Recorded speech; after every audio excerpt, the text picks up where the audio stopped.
आज हम बात करेंगे ट्री टोपोलॉजी के सिद्धांतात्मक अवधारणा के बारे में।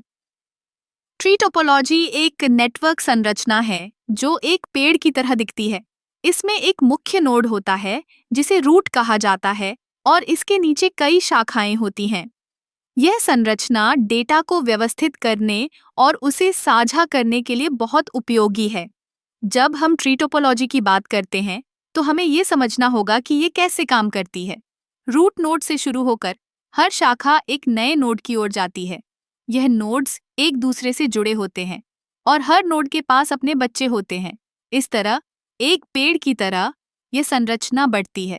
इसका एक बड़ा फायदा यह है कि ये डेटा को आसानी से खोजने और प्रबंधित करने की अनुमति देती है।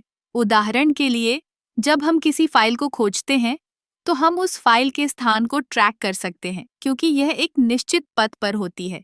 यह पथ रूट से शुरू होता है और विभिन्न नोड्स के माध्यम से जाता है। ट्री टोपोलॉजी का एक और महत्वपूर्ण पहलू यह है कि यह हायरार्किकल डेटा को प्रदर्शित करने के लिए बहुत प्रभावी है।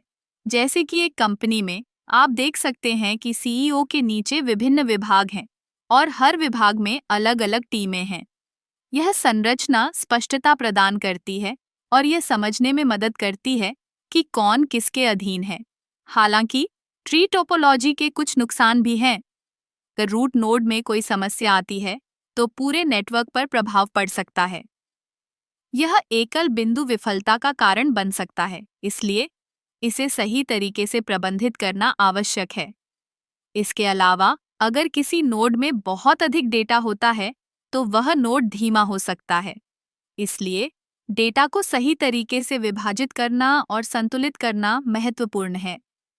ट्री टोपोलॉजी का उपयोग विभिन्न क्षेत्रों में होता है, जैसे कि कंप्यूटर नेटवर्किंग, डेटाबेस प्रबंधन और यहाँ तक कि बायोलॉजी में भी। उदाहरण के लिए, जीवों के वर्गीकरण में हम देख सकते हैं कि कैसे विभिन्न प्रजातियां एक दूसरे से संबंधित हैं।